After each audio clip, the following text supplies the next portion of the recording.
The Galactic Collective had existed for over 9 million cycles. It was a union of 742 species spread across 3 spiral arms of the galaxy. They had mapped billions of stars and cataloged trillions of planets. They believed they understood the rules of life itself. They believed they knew where sentient beings could emerge and where they could not.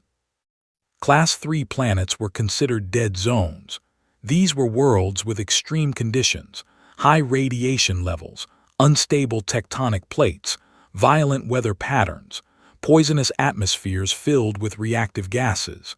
The collective had declared long ago that no intelligent life could ever evolve on such hostile worlds. The science was settled. The matter was closed. Ambassador Hose of the species had served the collective for over 200 cycles. His species was among the oldest in the Alliance. They had 4 hearts, 6 limbs, and skin that changed color with their emotional state. Hose was stationed at Observation Post 12, a lonely outpost on the edge of explored space.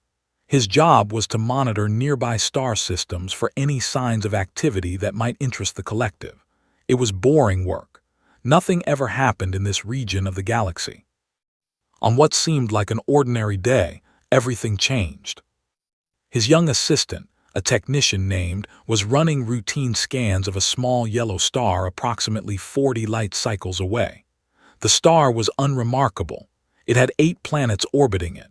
The third planet from the star was a Class 3 world, blue and green with swirling white clouds, beautiful to look at but deadly by every known measure. Noticed something strange in the data. He ran the scan again. Then he ran it a third time. His skin turned pale blue with confusion. "Ambassador," he called out, "I am detecting an artificial signal from the Class 3 planet in Sector 7.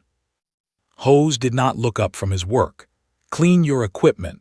Class 3 planets do not produce artificial signals. There is no life there." "I have cleaned the equipment 3 times, Ambassador. The signal remains. It is structured. It repeats in patterns. It is definitely artificial." Now Hose looked up. He walked slowly to the young technician's station and studied the readings himself. His 4 hearts began to beat faster. His skin shifted to a worried shade of orange. The signal was real. It was coming from the third planet of that small yellow star. Someone was down there. Someone was broadcasting into space. "This is not possible," Hose said quietly. "The radiation alone would kill any known species within days. The atmosphere contains oxygen, one of the most corrosive gases in the universe. The planet experiences constant seismic activity. Its star bombards it with harmful rays. Nothing could survive there. And yet something is transmitting, Ambassador." Hose stood in silence for a long moment. He understood that this discovery would send shockwaves through the entire collective. For millions of cycles, they had believed that life followed certain rules. It needed calm environments, stable climates, protection from radiation. If something had evolved on a Class 3 world, then everything they knew was wrong. He made a decision. He would not report this immediately. First, he needed proof. He needed to see with his own eyes what manner of creature could survive such a hostile environment. He contacted the nearest military station and requested a stealth observation vessel. The commander there, a stern female officer named, took the call personally. "You want me to send a ship to a Class 3 planet because you detected a signal?" she asked. Her tone was doubtful. "Ambassador, you know as well as I do that no life exists on such worlds. Your equipment must be malfunctioning." "I have checked the equipment many times, Commander. The signal is real. I am asking you to investigate before I make a formal report to the Collective Council. If I am wrong, then no harm is done. If I am right, then we have discovered something that will change everything." Was silent for a moment. She was a practical officer. She did not believe in mysteries or impossible things, but she had served with Hose before. He was not a fool. He was not prone to wild claims. "Very well," she said finally. "I will lead the mission myself. If there is truly something on that death world, I want to see it with my own eyes." The stealth vessel departed 3 cycles later. It was equipped with the most advanced cloaking technology the collective possessed. It could observe a planet for months without being detected, or so they believed. During the journey through subspace, reviewed everything the collective knew about Class 3 planets. The information was limited because no one had ever studied them closely. Why would they? Nothing lived there. The reports described extreme temperature variations, massive storms that covered entire continents, oceans filled with salt and minerals that would dissolve most organic material, mountains that spewed molten rock into the sky. It was a nightmare world by any reasonable standard. Her second-in-command, a tactical specialist named Os, shared her doubts. "This is a waste of resources," he said. "We should be patrolling the border regions, not chasing ghost signals on dead planets." "Perhaps," replied, "but Ambassador Hose has never been wrong before. If he says the signal is real, then I believe him. We will investigate and prove him wrong. Then we can return to our normal duties." The journey took 12 cycles. When they finally arrived at the small yellow star, they took up position behind the system's largest gas giant. From there, they activated their long-range sensors and began scanning the third planet. What they found made its blood run cold. The planet was not empty. It was covered with lights, billions of lights, cities, roads, ships sailing across the deadly oceans, aircraft flying through the poisonous atmosphere, and in orbit around this impossible world there floated the largest artificial structure had ever seen. It was a vessel, a space vessel, made of primitive metal alloys that the collective had abandoned thousands of cycles ago. Yet it was enormous, over 2 kilometers in length, and it was not alone. Hundreds of smaller vessels moved around it like insects around a hive. Something lived on this death world. Something had not only survived there but had built a civilization. Something had looked up at the stars and decided to reach for them. Stared at the readings in complete silence. Her skin had turned white with shock. Everything she believed about life in the universe had just been proven wrong. "By the ancient stars," Os whispered beside her. "What are they?" Did not answer. She did not know, but she was going to find out. Commander ordered her vessel to move closer. They maintained their cloak and positioned themselves in a stable orbit far from the alien ships. From this distance, they could observe without being detected. At least that was the plan. For 3 full cycles, they watched and listened. They intercepted communications. They studied the strange beings that lived on this death world. They tried to understand how any of this was possible. The creatures called themselves humans. They called their planet Earth. They called their star the Sun. Simple names for a species that should not exist.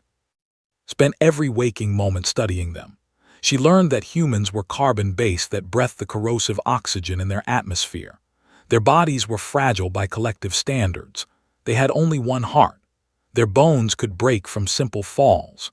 Their skin offered almost no protection from radiation or extreme temperatures. They lived for less than 100 of their own years, which was barely a blink compared to most collective species. By every measure, humans were weak, yet they had conquered their deadly world.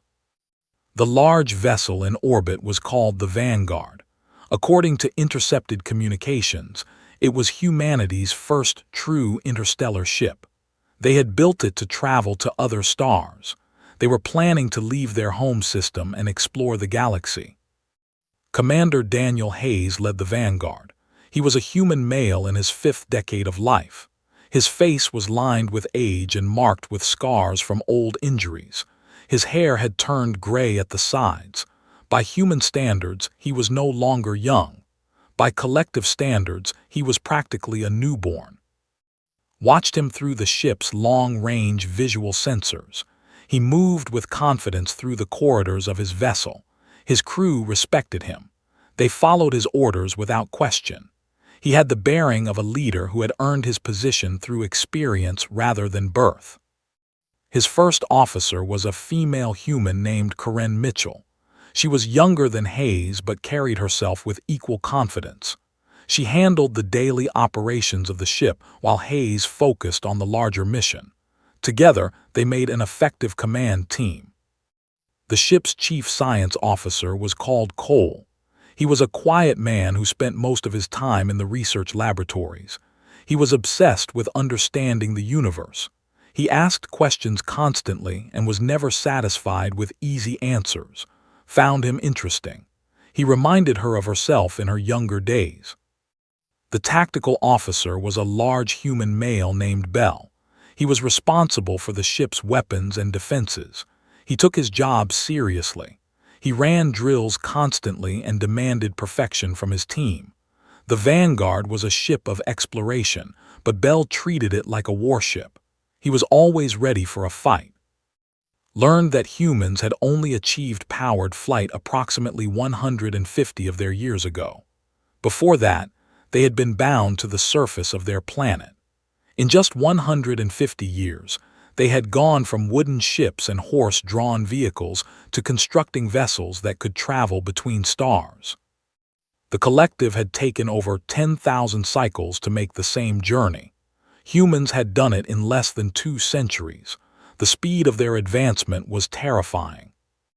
Oz studied their history and found it even more disturbing than their technology.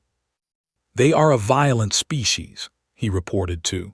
They have fought wars against each other throughout their entire existence. They have weapons capable of destroying their own planet. They came very close to extinction multiple times, not from natural disasters but from their own conflicts. Yet they survived, observed. Yes, each time they came close to destroying themselves, they pulled back at the last moment. They seem incapable of giving up. Even when facing total annihilation, they find a way to continue. Thought about this. The collective species had evolved beyond violence long ago. They resolved disputes through negotiation and diplomacy. The idea of intelligent beings making war against their own kind was disturbing, yet she could not deny that it had made humans strong. They had been tested by fire again and again. Each test had made them harder to kill. She learned about their planet's history. Earth had tried to destroy humanity many times. Ice ages had covered their world in frozen death. Massive rocks from space had struck their planet and caused mass extinctions. Supervolcanoes had erupted and blocked out their sun. Diseases had swept through their population and killed millions. The planet itself seemed determined to wipe them out. Yet humans had survived everything. They had adapted. They had invented tools to overcome each obstacle. When the cold came, they built shelters and made fire. When disease struck, they developed medicine. When the resources of one region were exhausted, they moved to another. They refused to accept defeat. The most remarkable thing discovered was that humans actively sought out danger. They climbed their highest mountains even though many died in the attempt. They descended to the crushing depths of their oceans just to see what was there. They strapped themselves to rockets filled with explosive fuel because they wanted to reach space. They did not avoid the dangerous parts of their world. They conquered them. On the 4th cycle of observation, Cole was working in his laboratory aboard the Vanguard. He was analyzing data from a probe they had sent to a nearby planet. He noticed something strange in the readings, a small energy fluctuation that should not have been there. He ran the scan again. The fluctuation appeared in the same location. Something was orbiting Earth that was not supposed to be there, something that was trying very hard not to be seen. Cole immediately contacted the bridge. "Commander Hayes, I am detecting an anomalous energy signature approximately 40,000 kilometers off our port side. It appears to be a cloaked vessel of unknown design." On the bridge, Daniel Hayes felt his heart beat faster. First contact. Every human had dreamed of this moment. They had always wondered if they were alone in the universe. Now they had their answer. "Can you get a visual?" he asked. "Negative, sir. Their cloaking technology is beyond anything we have. But they are definitely there. The energy signature is unmistakable. Karen Mitchell moved to stand beside Hayes. Orders, Commander. Hayes thought for a long moment. Whoever was out there had been watching them. They could have attacked at any time, but they had not. That suggested they were curious rather than hostile. If humanity was going to join a larger galactic community, this was the moment that would define their place in it. Do not power up weapons, he ordered. Do not make any aggressive moves. If they wanted us dead, we would already be dead. Then what do? Bell asked from his tactical station. Hayes looked out at the stars through the main viewport. Somewhere out there, invisible to his eyes, another species was watching him. They were probably scared. They were probably confused. They had probably never encountered anything like humanity before. He smiled. We say hello. Aboard the observation vessel, alarms began to sound. Rushed to the command center and found her crew in a state of panic. Their cloak had failed for just a fraction of a second. A tiny fluctuation in their power systems had created a momentary gap in their invisibility field. It had lasted less than half a heartbeat. But the humans had detected them. They are scanning our position, Oss reported. His voice was tight with fear. Their sensors are primitive but effective. They know we are here. Felt cold dread wash through her body. This was not supposed to happen.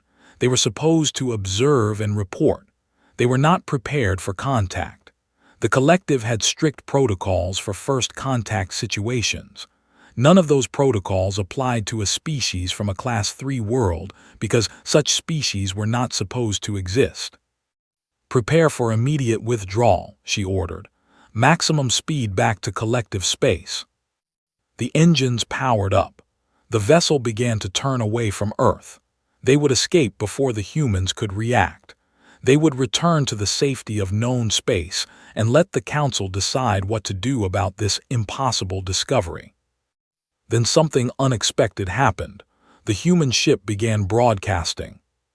The transmission was simple. It was a series of numbers, prime numbers arranged in a specific sequence, then mathematical constants, pi, the golden ratio, universal truths that any intelligent species would recognize. The humans were not attacking. They were not panicking. They were trying to communicate. Ordered her crew to stop the retreat. She stood in silence and listened to the human transmission. It repeated over and over, a greeting written in the language of mathematics, a hand extended in friendship across the void of space. What are your orders, Commander? Oss asked. He was still pushing for retreat. His tactical training told him that an unknown species should be treated as a threat until proven otherwise. Did not answer immediately. She was thinking about everything she had learned about humans in the past 4 cycles. They were violent. They were unpredictable. They came from a death world that should have killed them 1,000 times over. By every standard measure, they were dangerous. But they were also curious. They were reaching out instead of attacking. They wanted to talk. Hold position, finally said. Respond to their transmission. Use the same mathematical sequences they sent us. Commander, protocol requires us to report to the Council before initiating contact with an unknown species. Protocol did not anticipate a species like this. We have already been detected. Running away now would only make them suspicious. If we respond peacefully, we establish a foundation for future relations. Oss was not happy, but he followed orders. The observation vessel transmitted its own mathematical sequence. The universal language of numbers flowed between 2 species who had never seen each other before. On the Vanguard, Cole watched the response come through. His hands were shaking with excitement. This was the moment humanity had waited for since they first looked up at the stars. They were not alone. There was other intelligent life in the universe, and that life was willing to talk. They responded, he announced to the bridge. They are using the same mathematical framework we established. Commander, they understand us. Daniel Hayes nodded slowly. He had trained for this moment, but nothing could truly prepare someone for first contact. Every word he spoke, every action he took, would be remembered throughout human history.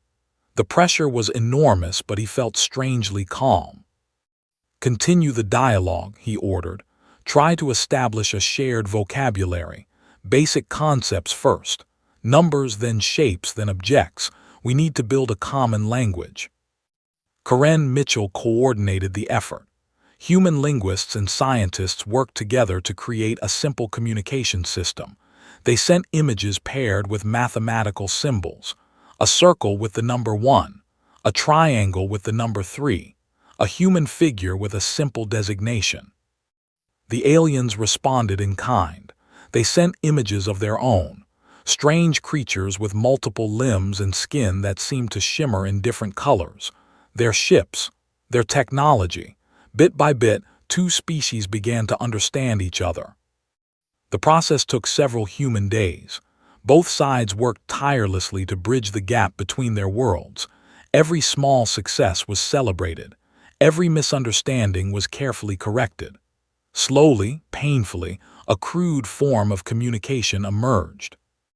Learned the human word for greeting. Hello. Such a simple sound. She practiced saying it, though her vocal apparatus was not designed for human speech. She learned their names: Hayes, Mitchell, Cole, Bell, strange sounds that meant nothing to her but were precious to the beings who carried them. She learned what they called their vessel, the Vanguard. It meant the leading force of an advancing army. Even their ship's names spoke of their aggressive nature, yet they had not attacked. They had not threatened. They had simply reached out and said hello. On the 5th day of communication, made a decision. She would meet the humans in person. She would board their primitive vessel and look into their strange, soft eyes and try to understand what made them so different from every other species in the galaxy. As objected strongly. "Commander, this is far beyond our authority. You are risking your life and the lives of our crew. These beings are unknown. They are unpredictable. They evolved on a Class 3 world. Who knows what they are capable of?" "That is exactly why I must go," replied. "The collective will have many questions about this species. I need to provide answers. I cannot do that from a distance." "At least let me accompany you. If something goes wrong, you will need protection." Considered this. As was a skilled warrior. His presence would provide some security, but she also knew that bringing an armed soldier might send the wrong message to the humans. "You may come," she decided, "but you will leave your weapons on the ship. We go in peace or we do not go at all." As looked like he wanted to argue, but he held his tongue. He understood the importance of this moment. The future relationship between the collective and humanity would be shaped by what happened next. The humans agreed to host the meeting aboard the Vanguard. They prepared a conference room and made arrangements for the comfort of their guests. They did not know what the aliens ate or breathed, so they prepared a variety of options. They were nervous but excited. This was the greatest moment in human history. Commander Hayes put on his dress uniform. He had worn it only 3 times before in his career. Formal occasions, important moments, nothing compared to this. Karen Mitchell stood beside him as they waited for their guests to arrive. "Are you ready for this?" she asked quietly. Hayes took a deep breath and let it out slowly. "No one is ready for something like this, but we will do our best. That is all we can do." The airlock opened. For the first time, humans stood face to face. The universe would never be the same again. Step through the airlock and onto the human vessel. The air smelled strange. It was thick with oxygen and carried scents she could not identify. The temperature was higher than she preferred. The lighting was harsh and bright. Everything about this environment was uncomfortable. Yet the humans lived here. They thrived here. They called it home. Commander Hayes stood waiting with his officers. He was taller than had expected. His body was covered in a formal uniform made of dark fabric. His eyes were fixed on her with an expression she could not read. Human faces were difficult to interpret. They had so few color changes. "Welcome aboard the Vanguard," Hayes said. His voice was deep and steady. The translation device they had developed rendered his words into sounds could understand. "We are honored by your presence." Studied him for a long moment. This creature had evolved on a world that should have killed him. His ancestors had survived ice ages and plagues and wars. His species had clawed their way up from the mud and reached the stars in the blink of a cosmic eye. He should have been a savage, a monster, a beast. Instead, he stood before her with courtesy and dignity. He welcomed her as a guest. He treated her with respect. "Thank you for receiving us," she replied. "I am of the species. I represent the Galactic Collective, an alliance of 742 intelligent species." Hayes nodded. "I am Daniel Hayes, commander of this vessel. This is Lieutenant Corinne Mitchell, my first officer, Dr. Cole, our chief science officer, and Lieutenant Bell, our tactical officer." Looked at each of them in turn. Bell was watching her with suspicion. He did not trust her. She could see it in the way he held himself, ready to move at any moment. He was a warrior. He understood that she might be a threat. Cole was different. His eyes were bright with curiosity. He wanted to ask questions. He wanted to understand her species the way she wanted to understand his. He was a seeker of knowledge. Mitchell was calm and professional. She watched everything with careful attention. She was evaluating just as was evaluating them. A practical mind behind those strange round eyes. And Hayes. Hayes was the most interesting of them all. He carried the weight of leadership on his shoulders. He knew that every word he spoke would be remembered, yet he seemed at peace. He had accepted the enormous responsibility of this moment and was ready to bear it. "Please," Hayes said, gesturing toward a doorway. "We have prepared a room for our discussion. We hope it meets your needs." They walked through the corridors of the Vanguard, observed everything. The walls were made of metal alloys, primitive materials that the collective had stopped using thousands of cycles ago. Yet the humans had made them work. They had built a vessel capable of traveling between stars using technology that should have been obsolete. The conference room was simple but functional. A large table dominated the center. Chairs had been arranged around it. Some were human-sized. Others had been modified to accommodate guests of different body types. The humans had thought about her comfort. Such a small gesture, but it spoke volumes.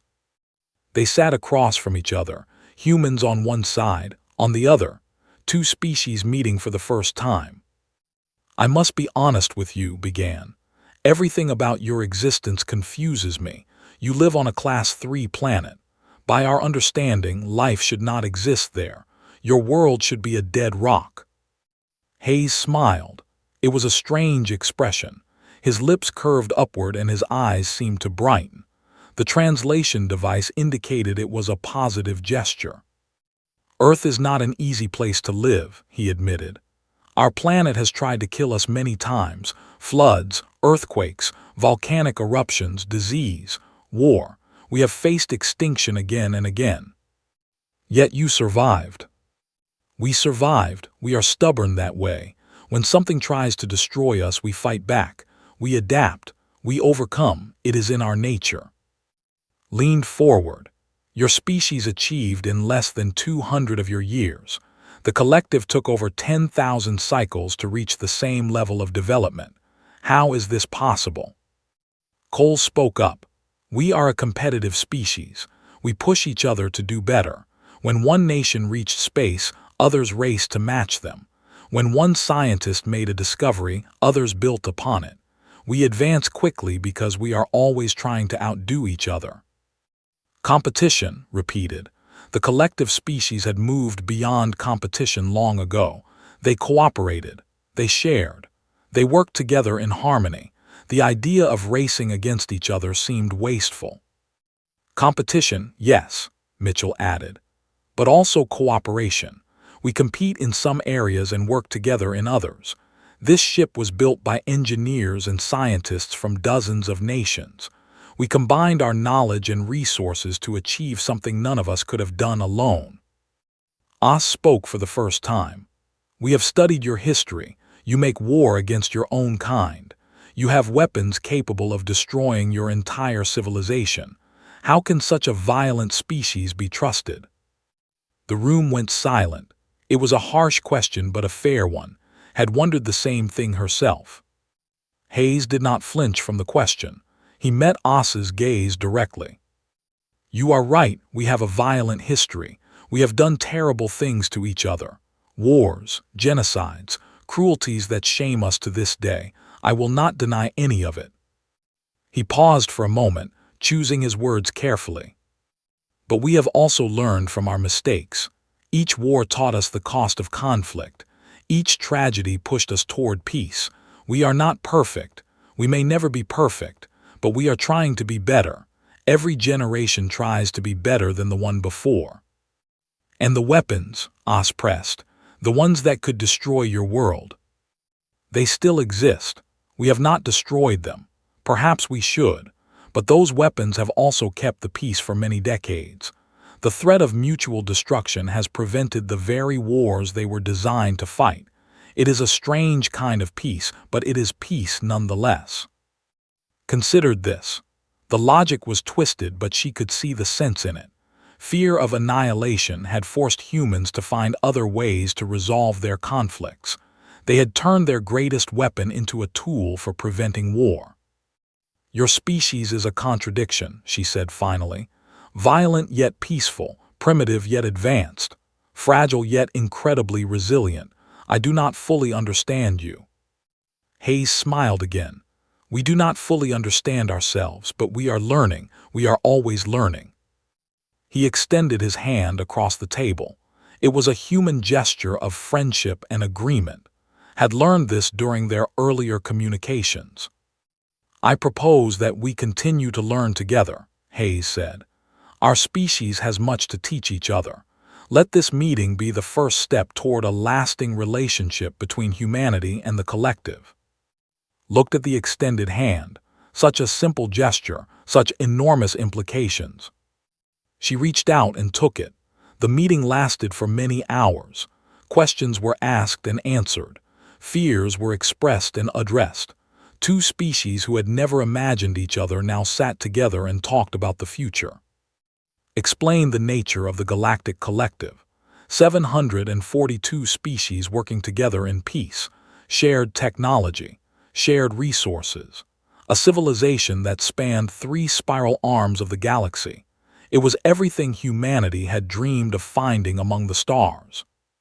Hayes explained humanity's journey, their rise from primitive hunters to spacefaring explorers, their struggles and triumphs, their hopes for the future. He did not hide their flaws. He did not pretend they were perfect. He told the truth and trusted that honesty would serve them better than lies. When the formal discussions ended, something unexpected happened. The barriers between the two groups began to fall. Cole found himself in deep conversation with the scientists who had accompanied. They exchanged ideas about physics and biology. Cole showed them the propulsion system of the Vanguard. They were amazed that humans had achieved interstellar capability with such primitive technology. Cole was amazed by the elegant solutions the collective had developed over millions of cycles. Karen Mitchell spoke with Oz about military matters. They discovered they had much in common. Both were warriors who hoped they would never have to fight. Both understood the terrible cost of conflict. By the end of their conversation, Oz had a new respect for human soldiers. They were not mindless savages. They were protectors of their people just like him. Bell remained cautious throughout the meeting. He watched the aliens with careful eyes. He noted their movements and studied their body language. But even he had to admit that they did not seem hostile. They seemed genuinely curious about humanity. They seemed to want peace. As the hours passed, found herself developing a strange respect for these impossible creatures. They should not exist. Their very presence violated everything she had been taught about life in the universe. Yet here they were, alive, thriving, reaching for the stars. "Your species is remarkable," she told Hayes during a quiet moment. You have overcome obstacles that would have destroyed any collective species. You have achieved in centuries what took us. I do not know if I should be impressed or terrified." Hayes considered her words. "Perhaps both," he said. "We terrify ourselves sometimes. We know we are capable of great destruction. We have seen it in our history, but we are also capable of great creation, great kindness, great love. We are trying to focus on the better parts of our nature. And if you fail, then we fail, but we will keep trying. That is what humans do. We fall down and we get back up. We make mistakes and we learn from them. We face impossible challenges and we find ways to overcome them. Giving up is not in our nature." Thought about the collective. They had achieved peace and stability. They had eliminated war and conflict. They had created a civilization that had endured for millions of cycles, yet they had also become stagnant. They avoided risk. They feared change. They had stopped pushing the boundaries of what was possible. Humans were the opposite. They embraced risk. They sought out challenges. They rushed headlong into the unknown and somehow emerged victorious. It was reckless. It was dangerous. It was also incredibly inspiring. "I must return to collective space," said finally. "I must report what I have found here. The Council will need to decide how to proceed." "Will they accept us?" Hayes asked. "Will they welcome humanity into the collective?" Was silent for a long moment. The honest answer was that she did not know. Many collective species would be afraid of humans. They would see their violent history and their rapid advancement as threats. They would want to contain humanity rather than embrace them. But had looked into human eyes. She had seen their capacity for kindness and curiosity. She had witnessed their desire to learn and grow. They were not monsters. They were simply different, and the galaxy needed different. "I will speak on your behalf," she promised. "I will tell the Council what I have seen here. A species that has overcome impossible odds. A people who have faced extinction and survived. Warriors who seek peace. Explorers who reach for the stars. I believe the collective has much to gain from an alliance with humanity." Hayes nodded. "And we have much to gain from you. Knowledge, technology, a place in a larger community. We have always known we were not alone in the universe. We just needed to find you." "You did not find us," reminded him. "We found you. Or rather, we stumbled upon you while exploring a region of space we thought was empty. Your existence was an accident of discovery. The best discoveries often are." They shook hands again, human and two species from worlds so different that they should never have met. Yet here they were, standing together, looking toward a shared future. And her crew returned to their vessel. As they prepared to depart, she took one last look at Earth through the viewport. That beautiful blue and green world that should have been a death trap. The cradle of the most surprising species the galaxy had ever produced. "Commander," Oz said quietly, "what do you think will happen when the Council learns of this?" Did not answer immediately. She watched as the vanguard began to move. The humans were continuing their journey. They were pushing outward into the unknown. They would not wait for permission from the collective. They would not let fear hold them back. They would explore and discover and grow, regardless of what the galaxy thought of them. "I think everything will change," she finally said. "For millions of cycles, the collective has been comfortable. We have been safe. We have forgotten what it means to struggle. Humans will remind us. They will challenge us to be better. They will push us to reach higher. Some will see them as a threat. I see them as a gift." The observation vessel jumped to subspace, carried with her the knowledge that would reshape galactic civilization. A new species had emerged from a death world. They were violent and peaceful, primitive and advanced, fragile and unstoppable. They were human. And the universe was about to learn what that truly meant. Back aboard the Vanguard, Commander Daniel Hayes stood on the observation deck. Corinne Mitchell joined him as they watched the alien vessel disappear into the distance.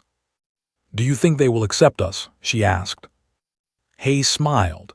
"Does it matter? We are here. We are reaching for the stars. Whether they accept us or not, we will keep going. That is what we do." Mitchell nodded. "That is what we do." The Vanguard continued its voyage.